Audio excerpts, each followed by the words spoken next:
what the hell is going on before you throw... This is the climactic scene from... Oh, right. Spoilers ahead. Let me restart. This is the climactic scene from The Day Trippers, the 1999 debut feature film from Greg Matala, who would later go on to direct classics like Superbad and Adventureland.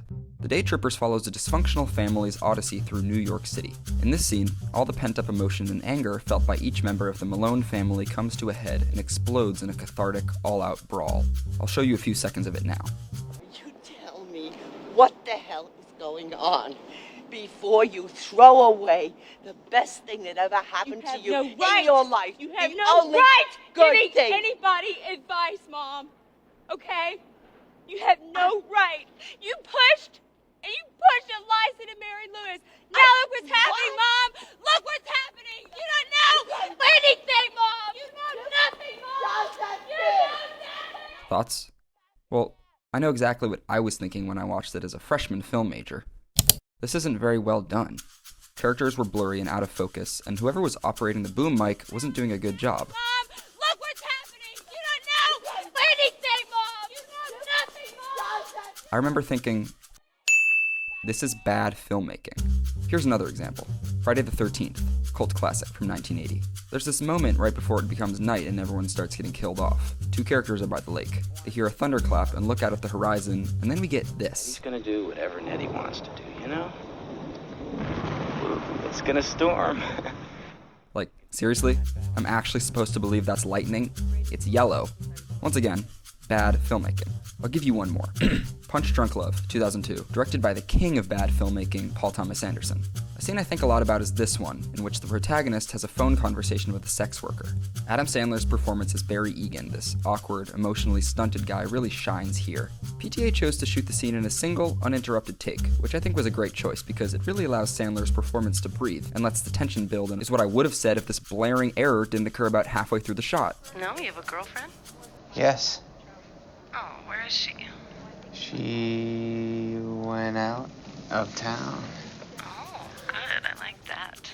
Say it with me, bad filmmaking. I hope it's apparent that I'm being ironic, and that I'm really trying to make a point about what we've come to consider good and bad in the world of cinema. I feel as though whenever people talk about bad filmmaking, there's always an overemphasis on the technical aspects of the process, the shot's focus, the lighting of the scene, the sound design, and an underemphasis on the aspects that really matter at the end of the day. Sure, The Day Trippers is riddled with errors and blemishes, but it has one of my favorite scripts of all time, and its casting, performances, and direction are incredibly moving and effective. The film was somehow made with a budget of $60,000, and it's clear that it was poured directly into the story, the performances, the things that truly make a movie great.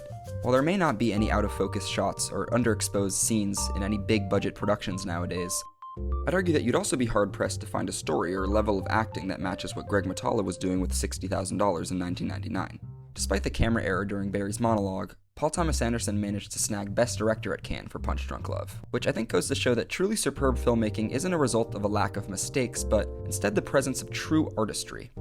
In researching for this video, I came across an interview with Robert Elswit, the cinematographer on Punch Drunk Love. At one point, they talk about the scene with Barry on the phone.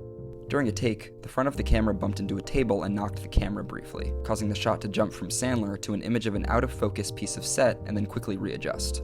Most directors would probably not even print that take, says Elswit, but Paul loved the effect and wanted to do it again. So we did more takes, and right at the same point in the dialogue, I'd sort of smack the front of the matte box to recreate the look.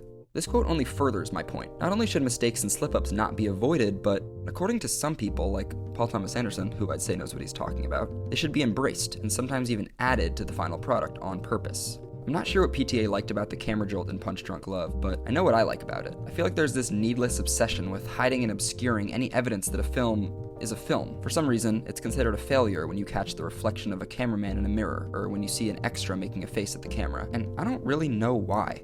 I feel the same way about the lightning strike in Friday the 13th. Sure, it's cheesy and clearly fake, but I think it adds to the film's campy, thrown-together feel, which is a big part of why it's so fun to watch. I love the filmmaking process almost as much as I love films, and I don't think it's necessarily a bad thing when the fingerprints of people who worked on the project are visible in the final product. A lot of new movies are completely devoid of those blemishes, and I think it really saps some of their humanity.